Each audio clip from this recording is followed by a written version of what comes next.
Shalom. Many years ago, I was invited to Portland, Oregon to teach over a weekend. Typically, that kind of invitation would involve one congregation or a communal institution. But at that time, Portland had a fairly small Jewish population, divided among several congregations, and they cooperatively sponsored the visit.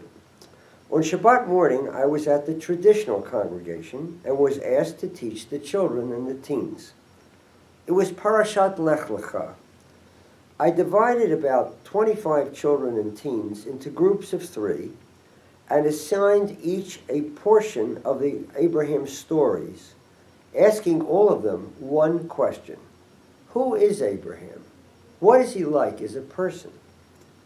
The stories include Abraham being called in chapter 12, Abraham and Sarah in Egypt, chapter 12 and chapter 20, Abraham and Lot and their shepherds, chapter 13, Abraham rescues Lot, chapter 14, Abraham, Sarah, and Hagar, chapter 15, Abraham and the 3 guests, chapter 18, Abraham, Sarah, Hagar, Ishmael, and Isaac, chapter 21, and the Akedah, chapter 22. It turned out pretty well. The pupils were enthusiastic, as reported to parents and synagogue staff.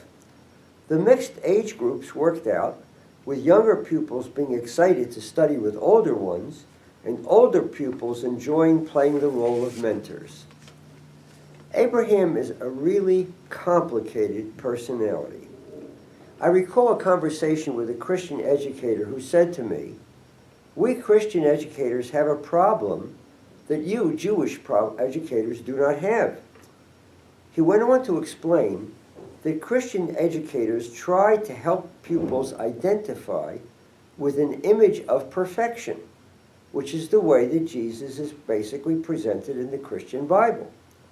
In the Hebrew Bible, we encounter flesh and blood characters who sometimes rise to greatness and sometimes puzzle and even disappoint us. In that sense, they are accessible models, similar to some extent to people we encounter every day, including parents, siblings, teachers, and friends.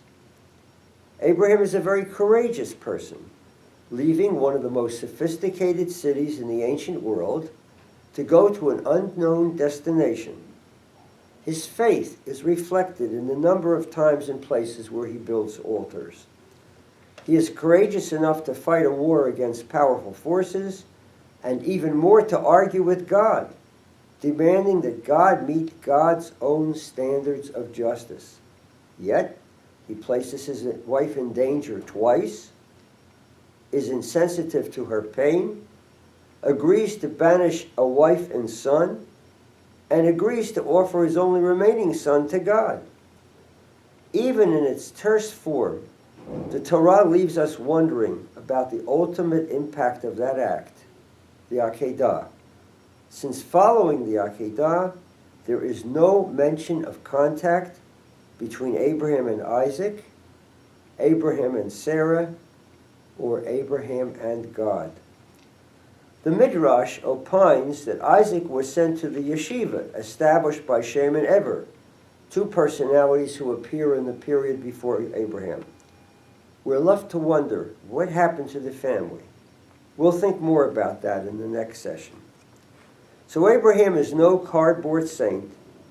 He was the first to break out of the culture of his birth society, risking life and limb to follow the call of God. He shows both nobility of character and a shrewd sense of political savvy and self-protection. He's the father of the Jewish people, the Arabs, and the Christians. We each have our own images of him, but he symbolizes the messianic hope of people breaking down some of the barriers that separate them and recognizing the bonds that tie them together. Shalom.